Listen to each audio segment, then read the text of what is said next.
Pai do Senhor, igreja. Amém. Oh, glória a Deus. O pastor me chamou, falou para pregar sobre fé.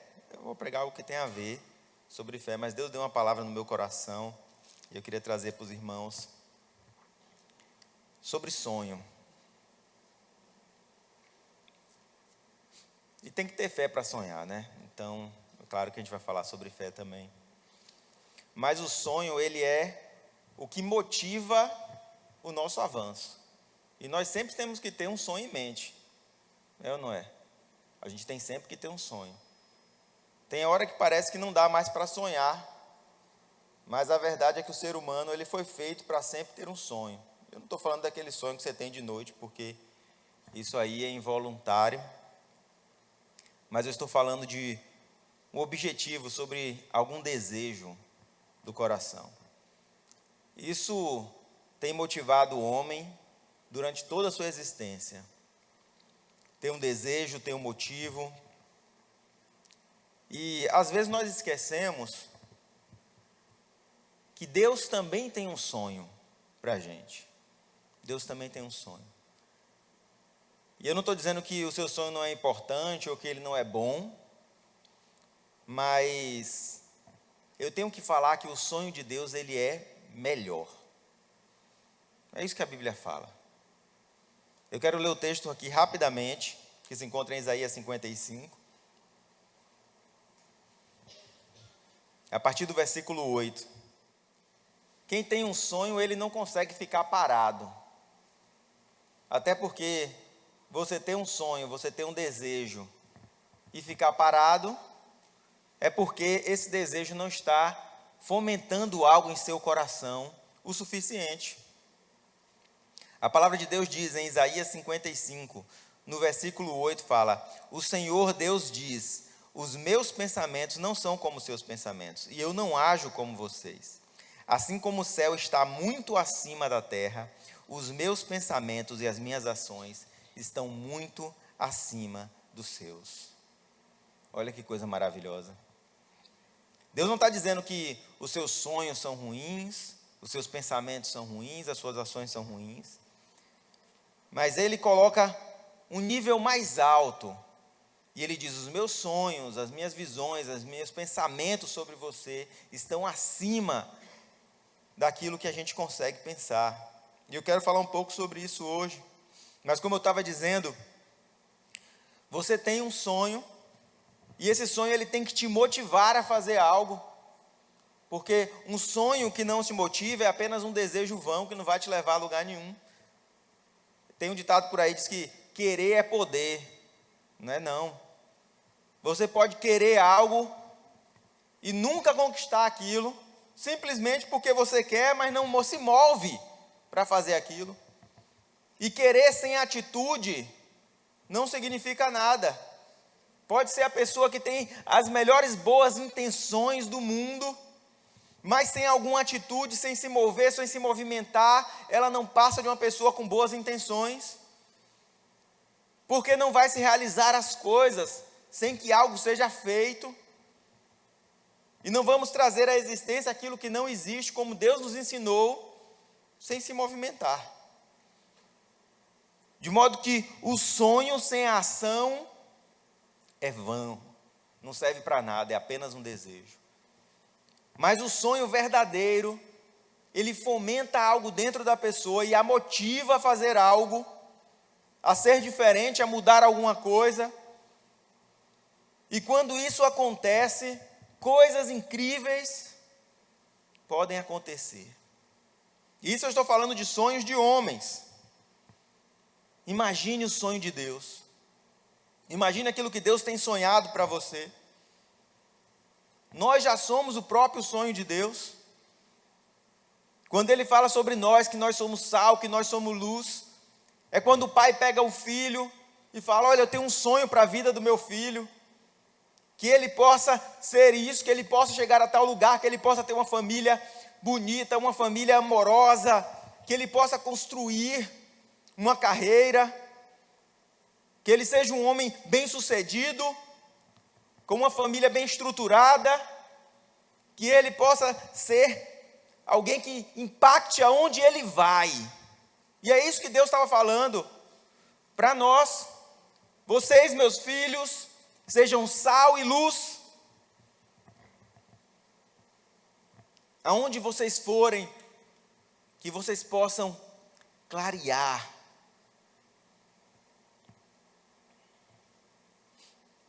O problema é que para você realizar o sonho, é necessário de movimento. O movimento e a mudança na Bíblia estão relacionados ao vento. É ou não é? Quando a Bíblia fala de vento, está falando de mudança. E as mudanças, elas podem ser boas e podem ser ruins.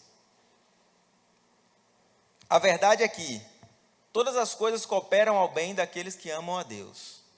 Todas as coisas cooperam ao bem daqueles que amam a Deus. E essa palavra, ela é extremamente poderosa, se for entendida pelo cristão.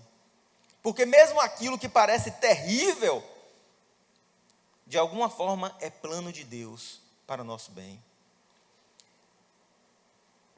E apesar de ser plano de Deus para o nosso bem, e saber que no final vai cooperar para o nosso bem, nós sabemos que tem mudanças boas e ruins.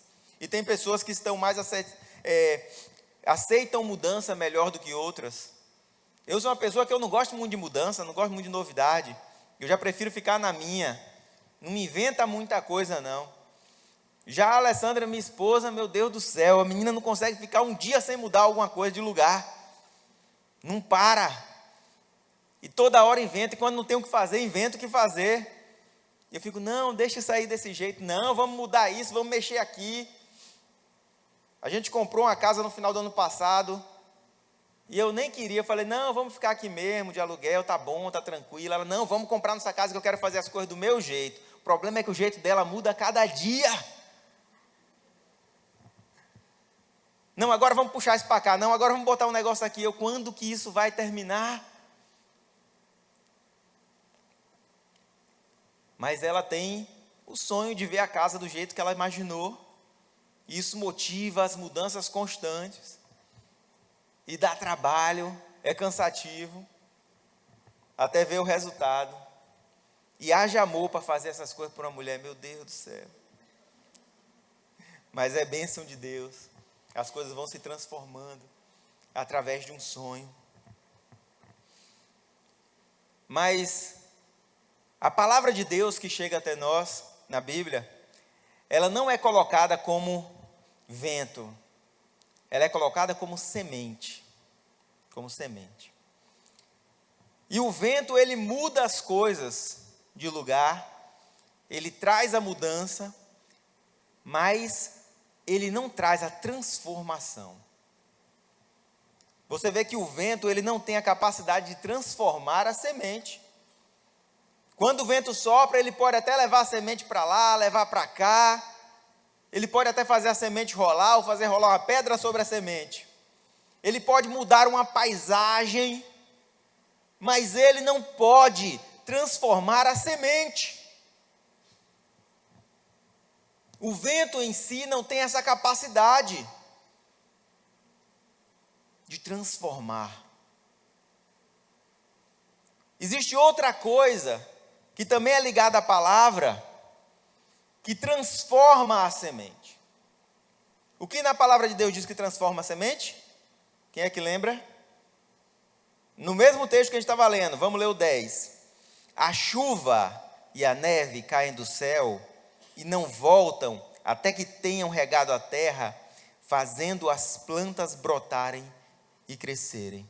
E produzem semente para serem plantadas novamente e darem alimento para as pessoas. O que a Bíblia está dizendo é, o vento das mudanças pode ser assustador. O vento pode ser perigoso em alguns casos. Olha a situação de Pedro. Pedro anda sobre as águas a chamado de Jesus. Que fé incrível. Mas aí ele ouve o vento e se assusta com o vento, porque as coisas estão mudando e eu estou acostumado a andar em lugares firmes. Mas agora eu estou andando em um lugar onde eu não tenho nenhum costume. E que, olha só, eu nem sabia que dava para andar nesse lugar. Eu achava que eu iria afundar. E o vento que traz mudanças assusta. Mas a semente, ela não é transformada pelo vento. Ela é transformada pela chuva. E segundo a palavra de Deus, no capítulo 55 lá de Isaías, a chuva é a própria palavra. Como pode a palavra ser transformada pela palavra?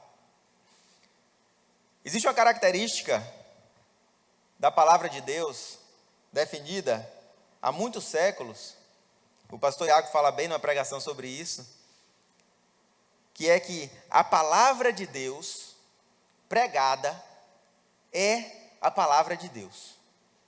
Eu vou explicar o que ele está tentando dizer. Se eu pego um texto, eu tenho um texto aqui, escrito por qualquer pessoa, e eu leio o texto escrito por essa pessoa, eu estou transmitindo o texto.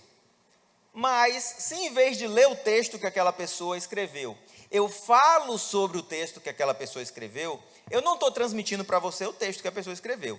Eu estou só transmitindo um entendimento ou algo sobre o texto. Não foi mais aquela pessoa que disse. Eu interpretei, estou aqui falando do meu jeito. Porém, a palavra de Deus é viva.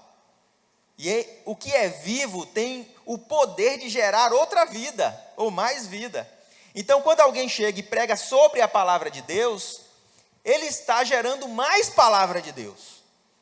De forma que a palavra de Deus se torna infinita. Porque eu consigo pegar um pequeno trecho de palavra de Deus e ficar aqui horas falando e gerando mais palavra de Deus. É um dos paradigmas da palavra de Deus. Ela é viva, pois pode gerar mais vida. Da mesma forma que um animal tem a capacidade de gerar um animal semelhante, ou um ser humano tem a capacidade de gerar outro ser humano, a palavra de Deus ela tem a capacidade de gerar mais palavra de Deus. Isso é uma característica de ser vivo. Dá-se entendimento que a palavra é viva, que a palavra gera. E o que gera alguma coisa, se não ela mesma, quando essa coisa é viva? Eu preciso, para gerar um bezerro, eu vou precisar de um casal com a vaca e um boi. Não dá para ser diferente, meu irmão. Não dá para ser diferente. Se eu quero ter aqui uma fazenda cheia de cavalos, eu preciso de um casal de cavalos ali, eu vou precisar de um macho mais garanhão e de várias fêmeas aqui para conseguir começar a minha fazenda e gerar mais cavalo. Então, ao mesmo tempo que a palavra de Deus é a semente, que tem a capacidade de gerar mais semente, ela também é a chuva que faz a semente gerar mais semente. De forma que a palavra por si só, ela tem a capacidade de lançar a semente, de regar a semente, de fazer a semente crescer. Sem a necessidade de uma coisa além da palavra de Deus. Ó quão poderosa é essa palavra. E se a palavra é tudo isso que nós somos só a terra, onde é plantada a palavra. E o legal das árvores é que o intuito delas é de se reproduzir, então elas geram semente. Mas para que a semente fique mais bonita ainda, elas envolvem a semente em alguma coisa. O que é que elas envolvem a semente? Nos frutos. E os frutos são meio que um dano colateral das sementes. Então, quando nós recebemos a semente de Deus, para gerarmos mais palavra, mais semente de Deus, na nossa vida também é gerado frutos. Olha que coisa maravilhosa. Você pega o fruto da macieira, come o fruto da macieira, fala, rapaz, que coisa gostosa. Você pega uma manga, come uma manga, fala, que coisa deliciosa. Mas a intenção da árvore não era gerar a maçã ou a manga. A intenção dela era gerar a semente novamente. Mas o fruto, o colateral daquilo, impacta. E a árvore não é conhecida pela sua semente, ela é conhecida pelo seu fruto. Olha que coisa maravilhosa. Nós chamamos a macieira de macieira, não pela semente da maçã, mas pela maçã. Nós chamamos a manga de mangueira não pela semente da manga, mas pela manga, pela parte doce e gostosa que impacta vidas. Você está entendendo o que eu estou falando? É pela parte que impacta vidas. É por isso que ela é conhecida. É isso que faz a diferença. É pela sombra que ela dá. É pelo prazer que ela proporciona a quem está ali perto. É pelo alimento. É por isso que a árvore é conhecida. O intuito dela é gerar vida. Mas ela é conhecida pelo fruto e não pela semente. A semente acontece naturalmente quando o fruto é bom. Porque o fruto é bom, o passarinho vai lá e come. E leva a semente para outro lugar. O fruto é bom, o homem come e fala, rapaz, vou plantar mais um bocado, porque o negócio é bom. E trazendo um bom fruto, a árvore alcança o seu objetivo, que é espalhar a semente. E isso é a estratégia do sonho de Deus. Porque não temos a capacidade de garantir a geração da boa semente, mas podemos gerar bons frutos. E gerando frutos, a nossa semente se espalhará. Através dos frutos. Os frutos foi a estratégia que a árvore encontrou para espalhar a semente. E às vezes nós nos focamos na semente, que é a palavra, e isso é ótimo, meu irmão, ter uma boa semente. Olha a semente do abacate, quanto alimento não tem ali dentro. Por isso que é fácil, pega em muitas terras. Porque tem muitos nutrientes lá dentro da boa semente. Mas mesmo assim, ele envolve em um fruto que é maravilhoso. Serve para coisa. Que coisa maravilhosa Deus nos ensina. Comece sempre pela palavra. Porque a palavra tem a capacidade de gerar sementes. Mas a árvore saudável também gera bons frutos. E qual a direção do sonho? Bom, primeiro eu preciso perguntar para você. Qual sonho está no teu coração agora? Qual sonho que está no teu coração? Talvez o sonho da casa própria, o sonho do carro novo, o sonho do emprego maravilhoso. O problema é que nós sonhamos muito os nossos sonhos. Nós sonhamos o tempo todo os nossos sonhos. Eu acho que nós sonhamos demais os nossos sonhos. De modo que uma vez que Cristo morreu a nossa morte, nós vivemos a vida dele, nós deveríamos esperar um tempo para sonhar os sonhos de Deus, que inclusive são melhores que os nossos, são mais altos, mais poderosos. Eu pergunto que sonho está no seu coração, não adianta você tentar mentir para mim. Você vai me enganar, você pode até se enganar, você não pode enganar a Deus. Não importa quão dissimulada a pessoa seja, e quão boa ator ela seja, ela não pode enganar a Deus. Eu não estou fazendo a pergunta para que você responda a mim, mas que responda a si mesmo. Quais sonhos estão em seu coração? Qual o sonho que te faz acordar toda manhã e ir buscar esse sonho? Não é errado você querer alcançar um nível no seu trabalho, no seu conhecimento, na sua família, um nível de bênçãos materiais, não está errado. Mas qual o maior sonho que nós devemos ter? O maior sonho que nós devemos ter é aquele sonho que Deus sonhou para nós. Este é o maior sonho. O resto é como os frutos, efeito colateral daquilo que realmente é o objetivo da árvore. Todos aqueles que são impactados pela árvore, eu vou contar um segredo para vocês. Os que são impactados pela árvore, eles não sabem o verdadeiro objetivo da árvore. O verdadeiro objetivo da árvore é um segredo dela. É um segredo. Ela quer espalhar semente. Para espalhar semente, ela faz um fruto agradável. E impacta a vida de quem está ao redor. E quando a vida de quem está ao redor é impactada, a semente se espalha pelo fruto. Mas o sonho da árvore não é ter bons frutos. Isto é efeito colateral. O crente é abençoado não porque ele procura a bênção, mas porque a bênção vem correndo atrás dele. Ele tem saúde não porque ele é rato de academia ou rato de médico, fica o tempo todo tomando remédio, mas porque a bênção de Deus, a mão de Deus está sobre ele. Ele está feliz mesmo em meio à tribulação, mesmo em meio à dor, ele sabe que está feliz.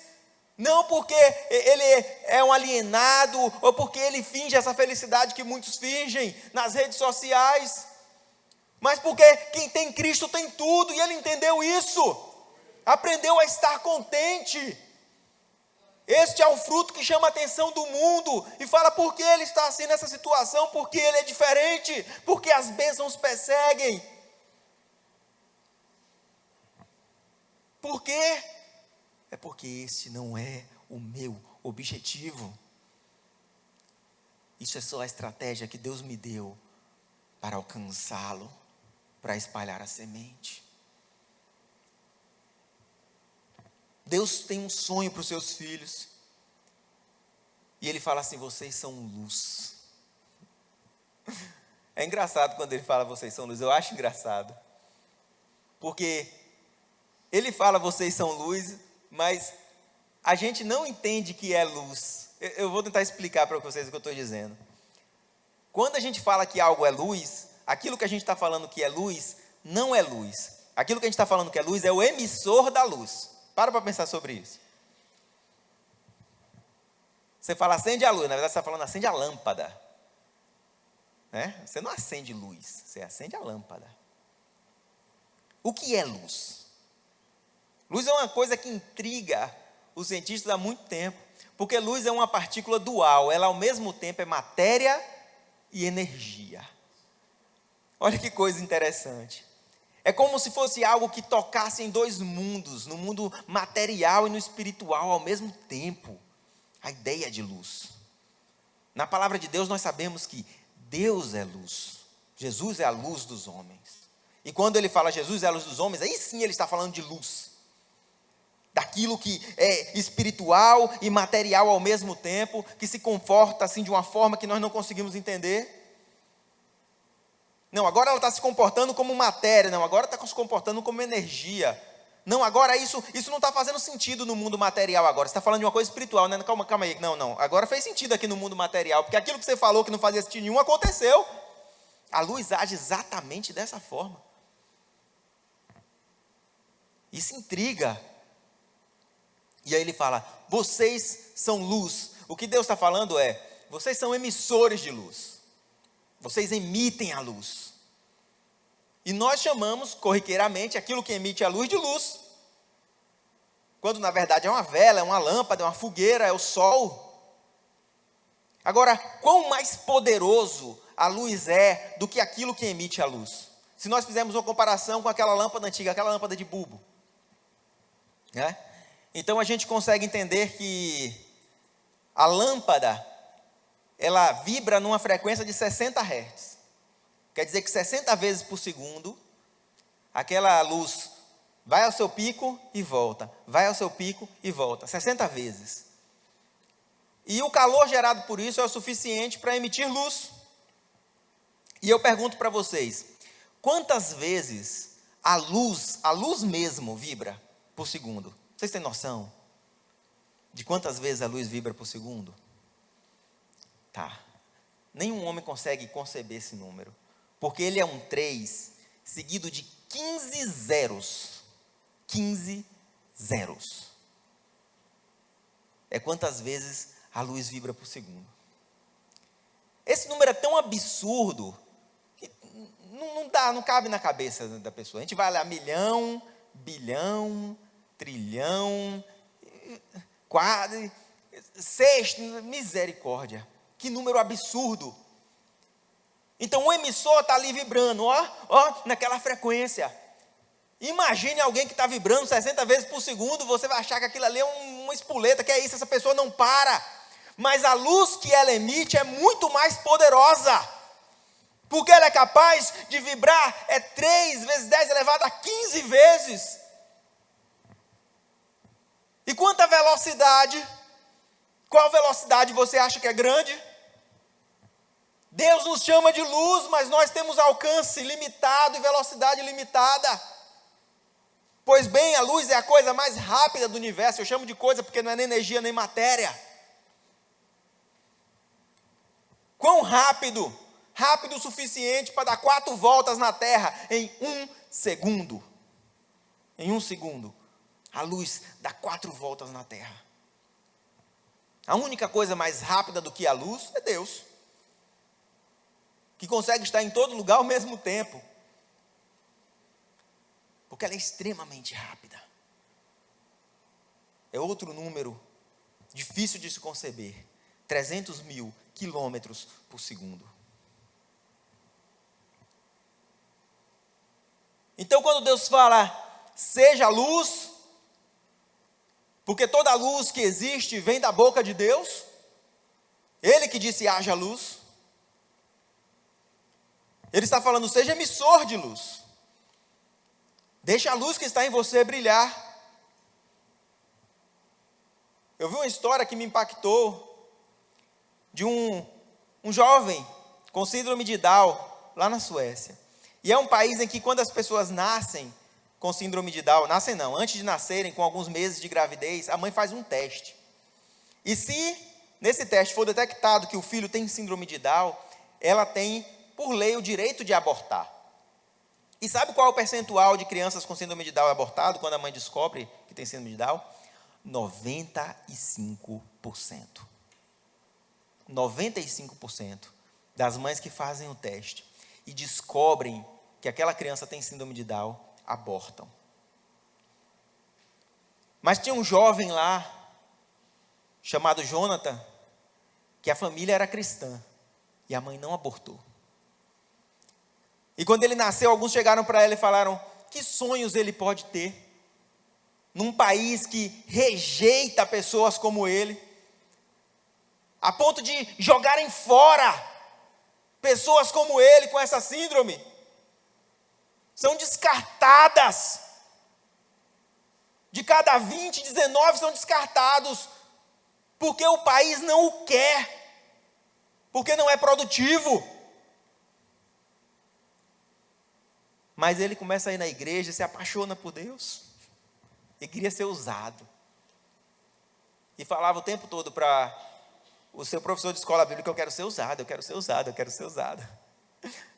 E ele, então ora, Jonathan, ora para ser usado. Então, em um dos passeios da escola bíblica, aquele adolescente agora começa a cantar uma música. Meus irmãos, aqui no Brasil, dificilmente alguém tem coragem de sair pela rua cantando uma música em voz alta. Mas ele não estava cantarolando a música. Ele estava bem alto. E cantando uma música que o líder da escola bíblica não conhecia, uma música de uma árvore que tinha 100 anos. E ele nem sabia o que estava acontecendo. Vocês podem pesquisar essa história depois. E ele não entende por que aquele garoto está cantando aquela música. Mas o garoto queria ser usado por Deus. E de repente uma mulher para e fala assim, quem ensinou a música a esse garoto? Quem deixou ele cantar essa música? Quem ensinou essa música a ele? E o professor fala, olha, eu não sabia que estava incomodando alguém, ele estava só cantando uma música, eu deixei ele cantar. E aquela mulher diz, não é isso. É que hoje de manhã eu orei e falei para Deus, Deus, eu não tenho mais sonhos. Eu não tenho mais sonhos. E eu queria ter sonhos, a minha vida não tem mais sentido, eu já estou pensando até em tirar a minha vida. E eu queria voltar a ser aquela menininha em que minha mãe cantava aquela música que eu não lembro, sobre uma árvore com 100 anos. Fala comigo, Senhor. E Deus falou com ela. Então ele chama Jonathan e fala, Jonathan, quem te ensinou essa música? E você sabe o que aquele menino falou para o professor? Que música? Que música? A música que você estava cantando, eu estava cantando.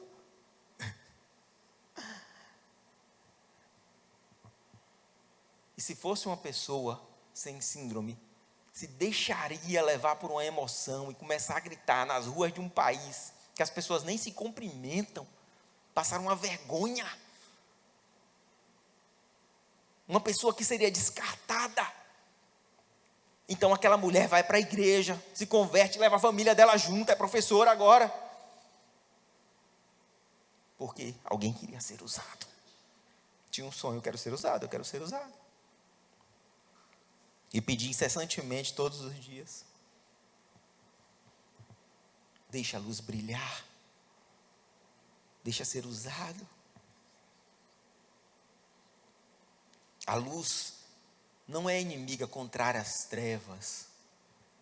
Porque mesmo as trevas mais densas não podem impedir a luz mais singela de brilhar.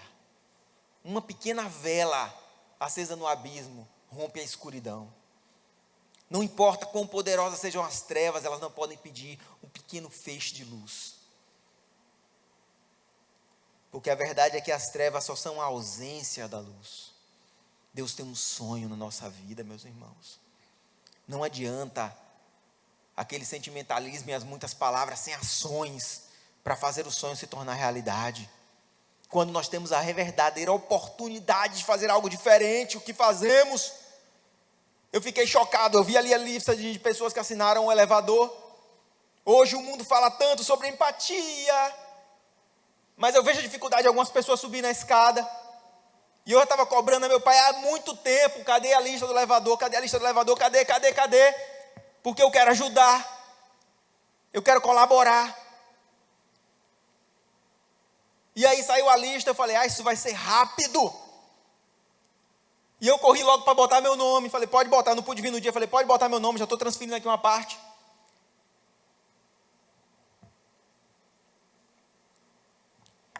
E aí eu falei para a Alessandra, eu falei, olha, eu fiz um bico, aí ia ganhar um dinheiro, ia comprar um videogame novo, aquele Xbox novo, 3.000 e tanto. Eu falei, não vou mais não, primeiro eu vou ajudar aqui no elevador.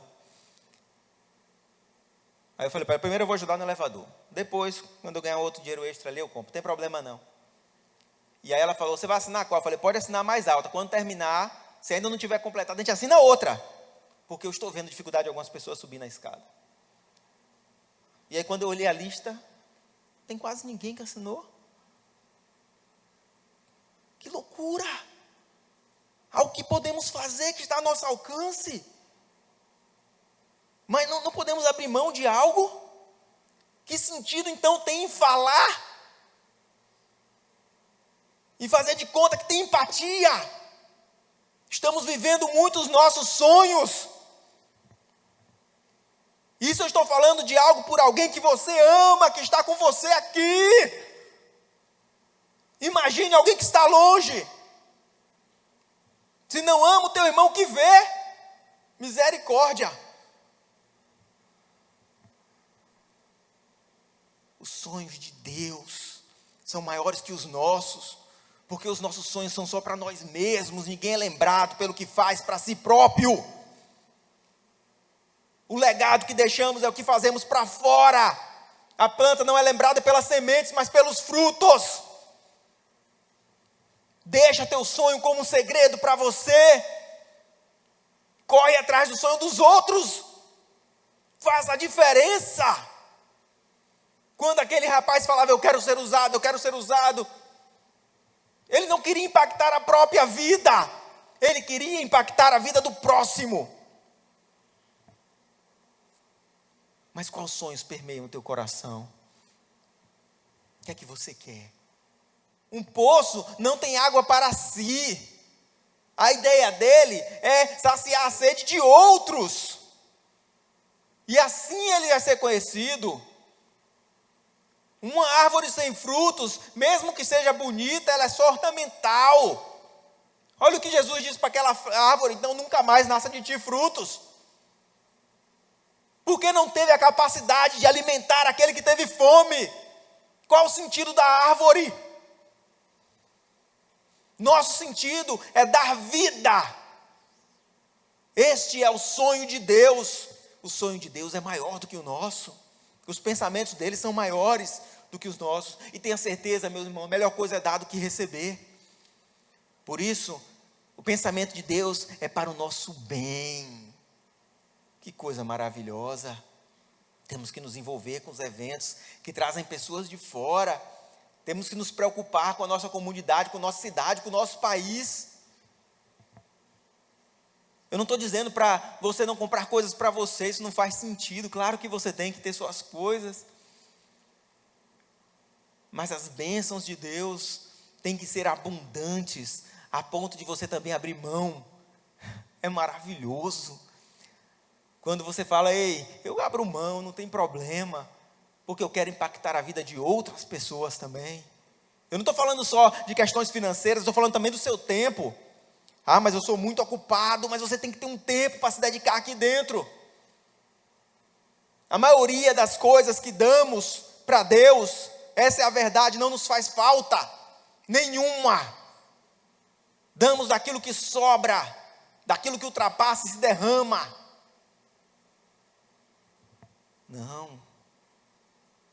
Não é assim que funciona. Para que a gente chame de primícia, tem que ser o mais importante. Tem que ser algo que Deus entenda realmente como um presente. Algo que lhe tenha custado tempo, esforço, amor.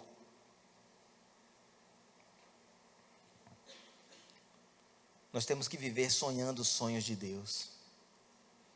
No testemunho do missionário Joaquim, hoje é o maior missionário vivo, já fundou 300 igrejas, colocou em uma rede de missionários com 36 mil jovens, entre colaboradores, oradores e missionários. Antes disso, ele fazia um evento de jovens na sua igreja, que sempre foi maravilhoso. Em um ano se converte uma menina, e no outro ano é uma bênção, e depois no outro ano chega aquela menina de 16 anos e bate na casa dele, ó. Ele abre a porta, e a menina falou, pastor, eu estava orando e tive uma ideia maravilhosa. E ele fala, é mesmo? Que ideia? E ela diz, vamos fazer o evento do ano que vem na Disney. E ele olhou para aquela menina de 16 anos e falou, ô coitada, que iludida. Ele é mesmo, mas você teve esse sonho. E vai levando ela como uma criança. Tipo, que loucura que essa menina está falando. E ele fala, meus irmãos, eu tenho que ter humildade de falar o que estava no meu coração, porque Deus já sabe mesmo. Eu falei, essa menina é louca. E ela, a gente podia fazer na Disney aqui da Europa, e não sei o que, vai ser massa, não sei o que lá. E ele, tá bom, vamos orar, viu, vamos orar. E a menina sai, ele bate a porta. E o Espírito Santo fala com ele, quando foi que você ficou tão orgulhoso para esquecer da mensagem e olhar para o mensageiro?